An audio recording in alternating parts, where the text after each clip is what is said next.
Orient bell tiles studio से आप देख रहे हैं एबीपी न्यूज।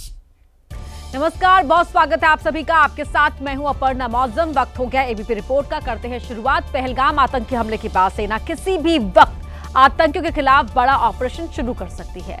सरहद पार इसको लेकर हलचल भी तेज है। कई लोगों का मानना है कि भारत पाकिस्तान के बीच युद्ध जैसी स्थिति भी बन सकती है और इस बीच गृह मंत्रालय ने सभी राज्यों को एक निर्देश जारी किया है। पहलगाम आतंकी हमले के बाद एक और पाकिस्तान को सबक सिखाने की तैयारी चल रही है और उसकी लगातार घेराबंदी हो रही है, तो दूसरी ओर देश की सुरक्षा को लेकर भी केंद्र सरकार लगातार अलर्ट मोड पर है। और इस कड़ी में केंद्र गृह मंत्रालय ने 7 मई को सभी राज्यों में मॉक ड्रिल के निर्देश दिए हैं। ये इसलिए किया जा रहा है कि ताकि युद्ध की स्थिति में लोगों की सुरक्षा सुनिश्चित हो सके। इस दौरान हवाई हमले की चेतावनी देने वाले सायरन बजाए जाएंगे। वायुसेना के साथ हॉटलाइन रेडियो कम्युनिकेशन का परीक्षण, control room, shadow control room की कार्यक्षमता का परीक्षण, हमले के समय नागरिकों को खुद की सुरक्षा की ट्रेनिंग, हवाई मामले के दौरान क्रैश ब्लैकआउट का अभ्यास, अहम ठिकानों और कारखानों को हमले के वक्त छिपाना, हमले की संभावित जगहों को जल्दी खाली कराने की रिहर्सल, लोगों को जल्द से जल्द सुरक्षित जगह पर पहुंचाने की ट्रेनिंग, सिविल डिफेंस सेवाओं का परीक्षण, बंकरों की साफ सफाई। आपको बता दें कि आखिरी बार इस तरह की एक्सरसाइज 1971 में पाकिस्तान से युद्ध के समय की गई थी। इस बीच रूस के राष्ट्रपति पुतिन ने पीएम मोदी को फोन किया है। बातचीत के बाद पाकिस्तान की धड़कनें और ज्यादा तेज हो गई क्योंकि पुतिन ने आतंकवाद के खिलाफ लड़ाई में भारत को पूरा समर्थन देने की बात कही है। पीएम मोदी से बातचीत में पुतिन ने पहलगाम आतंकी हमले में मारे गए लोगों के प्रति संवेदना व्यक्त की और इस आतंकी हमले की कड़ी निंदा की। अब पाकिस्तान में बेचैनी इस वजह से भी बढ़ने वाली है क्योंकि पुतिन ने साफ कह दिया है कि आतंकवाद के खिलाफ इस लड़ाई में रूस भारत के साथ खड़ा है। विदेश मंत्रालय के प्रवक्ता रणधीर जायसवाल ने सोशल मीडिया के जरिए बताया कि पुतिन ने इस बात पर जोर दिया कि इस जघन्य हमले के दोषियों और उनके मददगारों को न्याय के कटघरे में लाया जाना चाहिए। बातचीत के दौरान दोनों ही देशों ने आतंक के सभी रूपों के खिलाफ बिना किसी समझौते के लड़ाई की जरूरत पर जोर दिया। बातचीत के दौरान पीएम मोदी ने राष्ट्रपति पुतिन को रूस के विक्ट्री डे की शुभकामनाएं भी दी। साथ ही उन्होंने इस साल के आखिर में भारत में आयोजित होने वाले वार्षिक शिखर सम्मेलन के लिए पुतिन को आमंत्रित भी किया। हमारा बहुत स्ट्रेटेजिक और डीप और लॉन्ग टर्म रिश्ता है और रशिया हमारे साथ by the way United Nations में बहुत बार यूएनएससी में कश्मीर के मुद्दे को लेकर ही रशिया हमारे साथ खड़ा रहा है। पहलगाम में हमले को अंजाम देने के लिए आतंकी किस रास्ते से आए थे, इसको लेकर जांच लगातार की जा रही है। एजेंसियां उन 54 रास्तों की पड़ताल कर रही हैं जो बैसरन घाटी में आकर जुड़ते हैं। बैसरन घाटी से 54 रास्ते अलग अलग दिशाओं में जाते हैं। इनमें कुछ रास्ते ऊपर की तरफ घने जंगलों में तो कुछ पहाड़ों की तरफ जाते हैं। वहीं कुछ रास्ते नीचे तराई में जाते हैं। ये रास्ते कश्मीर के अलग अलग हिस्सों से जंगलों और पहाड़ियों के जरिए जुड़े हैं। सूत्रों के मुताबिक पहलगाम में हमले को अंजाम देने वाले आतंकी अभी भी कहीं घने जंगल में ही छिपे हो सकते हैं। इसीलिए जंगल के इन रास्तों में सेना, सीआरपीएफ और जम्मू कश्मीर पुलिस का जबरदस्त कॉम्बिंग और सर्च ऑपरेशन चल रहा है। सेना, सीआरपीएफ और जम्मू कश्मीर पुलिस का जबरदस्त कॉम्बिंग और सर्च ऑपरेशन जो है वो चलाया जा रहा है। और रक्षा बल के जवानों को जंगलों में जो है वो कई ऐसे हाइडआउट्स भी जो है वो मिले हैं जहां पर जो दहशतगर्द हैं, जो आतंकी हैं, उन्होंने जो है वो उसमें बना रखे थे। तो अब जो सुरक्षा बलों के जवान हैं उनकी जो तहकीकात है और उनका वो इन 54 रास्तों पर जो है वो टिका हुआ है और जो है वो इन्हीं 54 रास्तों पर के आसपास के जो जंगल हैं उनमें भी सघन जो चेकिंग और अभियान जो है वो यहाँ पर चलाया जा रहा है। एबीपी न्यूज कश्मीर की बेताब वैली पहुंच चुका है। ये वही बेताब वैली है जो पहलगाम के ठीक ऊपर मौजूद है। आतंकियों ने न केवल इस बेताब वैली की रेकी की थी बल्कि अपने हथियार भी यहाँ छिपाए थे। फिलहाल बेताब वैली के ऊपर के जंगलों में सुरक्षा बलों की तरफ से सर्च ऑपरेशन चल रहा है। इस वजह से यहाँ सैलानियों को जाने की इजाजत नहीं है। एक्सक्लूसिव तस्वीर इस वक्त हम आपको बेताब वैली की जो है वो यहाँ पर दिखा रहे हैं, जहाँ पर ऊंचे जो जंगल है वहाँ पर सुरक्षा बलों की तरफ से कॉम्बिंग और सर्च ऑपरेशन तो चलाया जा रहा है, लेकिन जो बेताब वैली है वो इस वक्त इस तरह से सूनी जो है वो दिखाई पड़ रही है। अब सुरक्षा एजेंसी इस बात की जानकारी भी जुटा रही है कि इन आतंकियों को हथियार किसने मुहैया करवाए थे। साथ ही उन हैंडलर्स की भी जांच हो रही है जिन्होंने कश्मीर में इनकी मदद की थी। गृह मंत्री अमित शाह ने दिल्ली में 3 नए आपराधिक कानूनों को लेकर समीक्षा बैठक की। गृह मंत्रालय में हुई इस बैठक में उपराज्यपाल विनय कुमार सक्सेना, मुख्यमंत्री रेखा गुप्ता और मंत्री आशीष सूद मौजूद रहे। गृह मंत्री अमित शाह ने कहा कि प्रधानमंत्री नरेंद्र मोदी के नेतृत्व में लाए गए 3 नए आपराधिक कानूनों में समय सीमा का कड़ाई से पालन हो। शाह ने निर्देश दिया कि चार्जशीट फाइल करने की प्रक्रिया 60 से 90 दिन में पूरी हो। इसकी नियमित निगरानी की जाए। जघन्य अपराधों में कन्वेंशन रेट में कम से कम 20% बढ़ोतरी की कोशिश हो। ई समन सीधे कोर्ट से भेजे जाएं। ई समन की कॉपी स्थानीय पुलिस स्टेशन को भी मिले। गृह मंत्री अमित शाह ने बैठक में ये भी कहा कि 3 नए आपराधिक कानूनों से देश की कानून व्यवस्था को नई दिशा मिलेगी। उन्होंने कहा कि इन कानूनों से पुलिस की कार्यकुशलता और जवाबदेही बढ़ेगी। शाह ने अधिकारियों की जिम्मेदारी भी तय करने के निर्देश दिए। बैठक में केंद्रीय गृह सचिव, दिल्ली के मुख्य सचिव, Delhi police commissioner, NCRB director समेत गृह मंत्रालय और दिल्ली सरकार के आला अधिकारी भी मौजूद रहे। आपको बता दें कि देश में पिछले साल 1 जुलाई को 3 नए आपराधिक कानून लागू किए गए थे। एमपी के छिंदवाड़ा में दिल दहला देने वाली एक घटना सामने आई है। यहाँ एक शख्स के गले में लपटा गमछा पाइप में फंस गया, जिससे उसकी मौत हो गई। मौत कब और कैसे आ जाए किसी को नहीं पता। आप ये वीडियो देखिए। इसमें गले में गमछा लपेटे एक शख्स खड़ा है।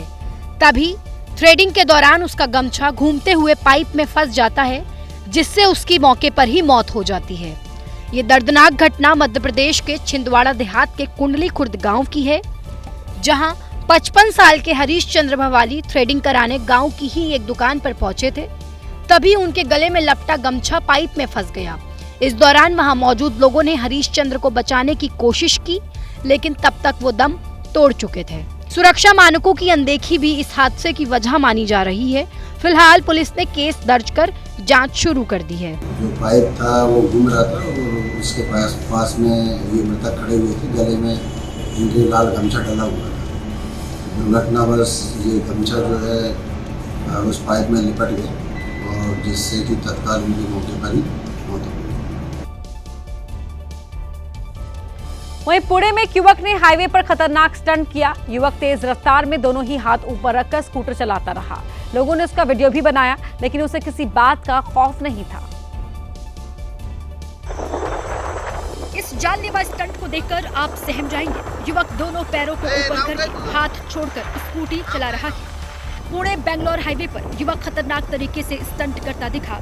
उसने किसी की परवाह नहीं की। जिस शख्स ने स्टंट करते हुए युवक का वीडियो बनाया, उसने जब पुलिस को शिकायत करने की बात कही तो भी उस पर कोई फर्क नहीं पड़ा। वाकड़ पुलिस स्टेशन को आने का, वाकड़ पुलिस स्टेशन कहाँ पर आने का? इधर आगे वाकड़ पुलिस स्टेशन है। वाकड़ पुलिस स्टेशन है आगे, उधर आने का आगे। युवक ने खतरनाक स्टंट की हर हद पार की। स्कूटी की सीट पर दोनों पैर रखकर आराम से बाइक चलाता रहा। इस मामले में अब पुलिस की कार्रवाई का इंतजार है।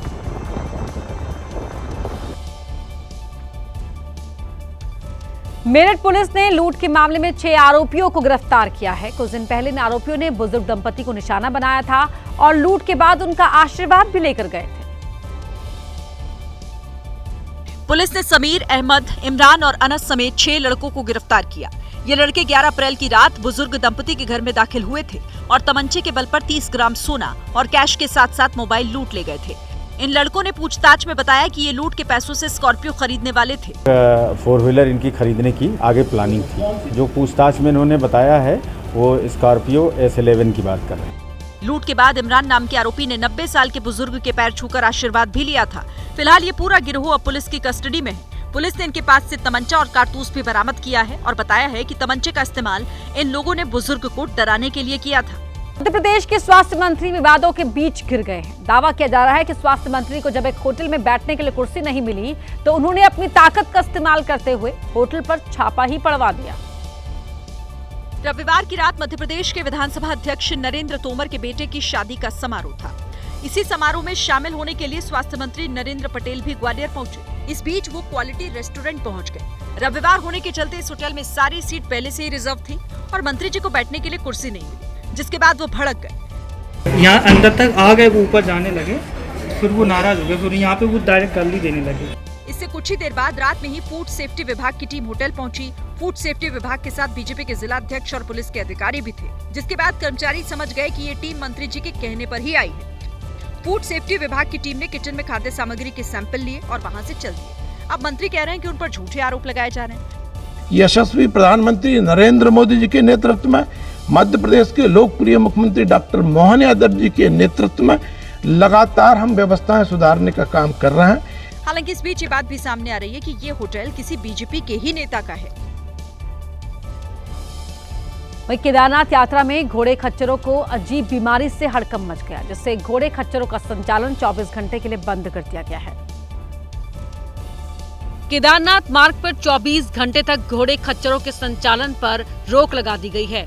घोड़े खच्चरों की संदिग्ध मौतों के बाद उत्तराखंड के पशुपालन विभाग ने ये फैसला किया है। केदारनाथ मार्ग पर पिछले 2 दिन में 14 घोड़े खच्चरों की मौत हुई है। पशुओं में एक्वाइन इन्फ्लुएंजा वायरस की आशंका जताई जा रही है। पशुपालन सचिव डॉक्टर BVRC पुरुषोत्तम ने रुद्रप्रयाग पहुंचकर जिला प्रशासन के साथ समीक्षा बैठक की। आज केंद्र से भी टीम आएगी जो घोड़े खच्चरों की संदिग्ध मौतों की जांच करेगी। उत्तराखंड के पशुपालन सचिव डॉक्टर BVRC पुरुषोत्तम के मुताबिक अभी तक किसी भी घोड़े खच्चर की मौत एक्वाइन इन्फ्लुएंजा वायरस से नहीं हुई। उन्होंने कहा कि जांच में स्वस्थ पाए गए पशुओं को ही यात्रा में शामिल होने की इजाजत दी गई थी। जो मृत्यु हुआ है वो एक्वाइन इन्फ्लुएंजा की वजह से नहीं हुआ है, वो मृत्यु किसी और बैक्टीरियल इन्फेक्शन की वजह से हुआ है। जब भारत सरकार से टीम आ जाएगी, जांच करके बताएगी हमको कि किस कारण की वजह से मृत्यु हुई है। आपको बता दें कि 2 मई को केदारनाथ धाम के कपाट खोले गए थे। अब तक लाखों श्रद्धालु बाबा केदार के दर्शन कर चुके हैं। UNSC की बैठक में पाकिस्तान की फजीयत हुई है। बंद कमरे में ये बैठक हुई थी और ये बैठक बिना किसी नतीजे के खत्म हो गई। तो बंद कमरे में ये बैठक हुई और बैठक बिना किसी नतीजे के खत्म हो गई। UNSC की ओर से कोई बयान भी जारी नहीं हुआ है। नीरज राजपूत हमारे वरिष्ठ सहयोगी हमारे साथ जुड़ रहे हैं। नीरज, ये बड़ी फजीयत हुई है पाकिस्तान की।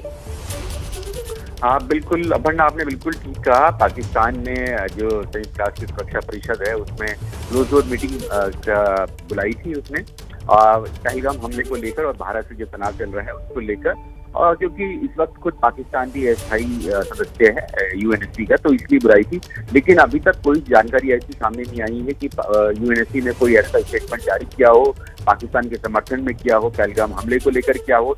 तो साफ तौर से ये माना जा सकता है कि पाकिस्तान जो लिखाया था अपना रेजोल्यूशन UNSC मीटिंग में, उसको कहीं ना कहीं जो है कूड़ेदान में डाल दिया गया, डस्टबिन में डाल दिया गया है, जिसमें कोई भी, क्योंकि पहले ही UNSC के जो 5 परमानेंट मेंबर्स हैं, 5 कंट्रीज, वो पहले ही भारत को समर्थन कर चुके हैं, पहलगाम हमले को लेकर आतंकवाद के खिलाफ लड़ने की बात कर चुके हैं। तो ऐसे में लगता है कि जो रेजोल्यूशन पाकिस्तान लाना चाहता था उसमें वो सफल नहीं हो पाया, क्योंकि उनके खुद के जो रिप्रेजेंटेटिव है वो बाहर आकर, मीटिंग के बाहर आकर उन्होंने कुछ अपना स्टेटमेंट दिया है, लेकिन UNSC की तरफ से अभी तक कोई स्टेटमेंट जारी नहीं किया गया है।